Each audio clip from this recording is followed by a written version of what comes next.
What's up, guys? Welcome to episode 2, day 2 of the full week of Form Check. Is it? What's up, guys, and welcome to day 3 of the full week of Form Check.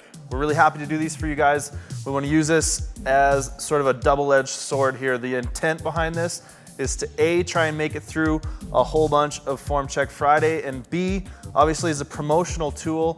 We just launched our clothes. We got the Funny Money shirts, we got the new American Apparel sweaters, and we have a paid Form Check service that's gonna be available also all on our website, calgarybarbell.com. And for anybody wondering about the paid Form Check service, it's a little bit more in-depth, so what I'll do is I'll give you a full write-up and breakdown of cues to help you.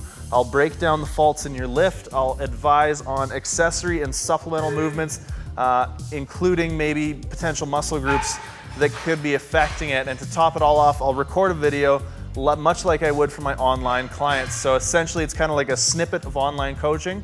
But yes, that's the reason we're doing this series here as a sort of way to get through a lot of this stuff so people aren't waiting as long for their free form checks, and also to let you guys know we got some new exciting stuff to offer.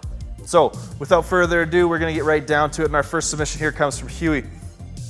And I believe I'm saying your name right. If not, again, I apologize. I do this a lot, apologizing for mispronouncing people's names, but yeah, what are you gonna do? Anyway, so the biggest thing with your deadlift here, Huey, is you're good in your starting position, but right around the knees, right around the midpoint of your range of motion, you start to get a little bit forward and end up a little more on the balls of your feet, on the toes, than I would generally advise my athletes to be. This leads to a little bit of a choppy lockout. And I think as well, you lose a little bit of positioning when you go forward to the bar. You lose a little bit of balance when you go forward to the bar. So a couple things I would advise there. Number one, try and stay a bit further out back on your heels as you get through the midpoint of the lift. And number two, I want you to think about pulling the bar to you at lockout as opposed to going forward to meet the bar, if you can kind of make that distinction in your head, if that makes sense for you. But that is my main criticism here, and hopefully that helps you, buddy. Now our next video submission comes from Leandro. Now Leandro submitted a squat and a deadlift. We're gonna talk about a squat first. So first and foremost, the squat movement itself actually looks pretty good. I'm pretty happy with most everything there. The biggest thing, and you'll see it right as you get towards lockout, and maybe Dylan can slow it down a little bit as you get towards lockout. Maybe he's over there shaking his head that he's absolutely not gonna do that. But hopefully you guys can see that as he gets towards lockout, and this is also evident during the unrack and the walkout, but Leandro, you're very, very curled over in your upper back. And I think if we can find a way to get your shoulder blades more bunched up to create a bit of a better shelf for the bar to sit on, you'll find you won't need to be as hunched forward. Or instead of rounding your upper back like this, let's allow for a little bit of full torso lean so that you can maintain a more stable position in both your unrack, your walkout, and your lockout. I believe personally that if you continue to squat like this, you will probably get to a point where you smoke a squat and then you get to the top, and because of the unbalanced top position, you'll end up having an issue there, maybe dropping it, maybe dumping it, maybe faltering, taking a step in a meet or something like that, which will cost you the lift, unfortunately. So let's look at trying to fix that as the major thing in your squat. Now, Leandro, like I said, also sent in a deadlift. So in your deadlift, Leandro, the biggest thing is number one, you're setting up too upright, meaning you're losing a lot of tension when you're setting your position. So you're kind of sitting down to get a very, very upright torso. But what that means is you're not staying far enough back that we're actually putting tension through those glutes and hamstrings and a lot of the posterior chain. So the lower limb of the leg is drifting forward like this over the bar. Now, if we can get that back a little bit, it's gonna put you a little bit further back on your heels. It's gonna shift everything back. You're gonna pivot back on your ankles. And I know I've talked about this before. I know I've referred you to JP Couchie's video before, but go check it out if you haven't. And that's gonna help you create a lot more tension in that starting position and avoid the rest of the faults that I'm gonna talk about now. So the biggest thing that you're doing is you're rushing it off the floor. When you rush your pull like that, what happens is your hips kind of come up behind you and cause you to really lose a lot of positioning. what we want is we want that hip and shoulder position to remain practically static as we extend the knees and then finish with the hips at the top. So we need to get into a better start position. We need to be more patient off the floor, and we need to make sure that the hips don't shoot up behind you so that you can maintain the position you set in your setup. Hopefully that helps you, buddy. Now our next video submission comes from, hopefully I'm getting this right, Inahoro. But anyways, your squat, my man, is interesting because it's one of the few squats that I've seen where it actually looks like the bar is behind the center of gravity. I know a lot of people tend to get tipped too far forward.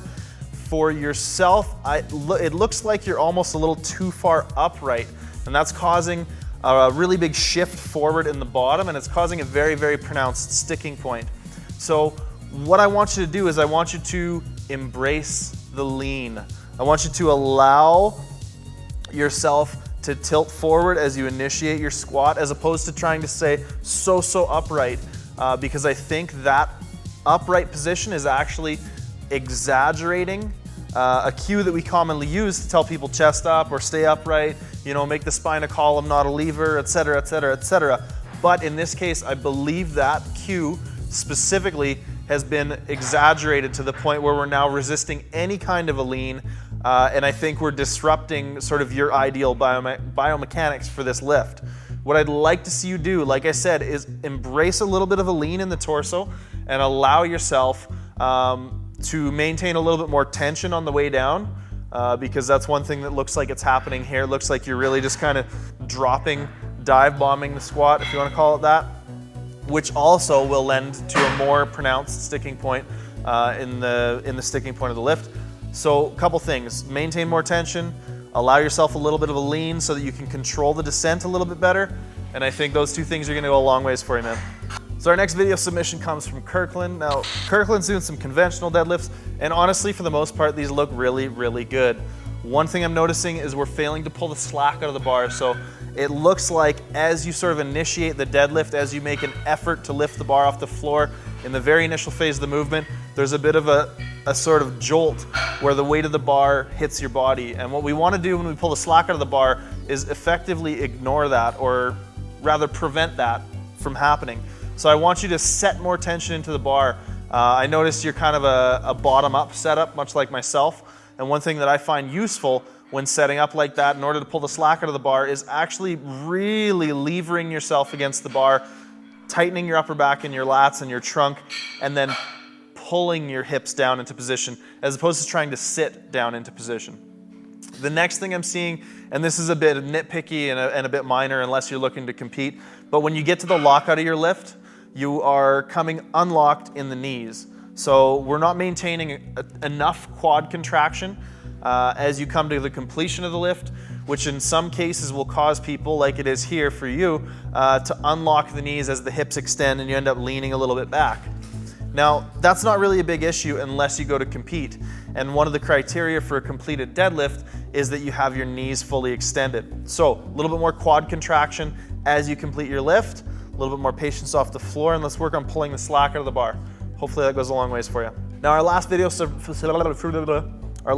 submission for today comes from Pepe. Now Pepe's doing just a single squat here. Looks like it's pretty heavy, probably up in that 90% plus range.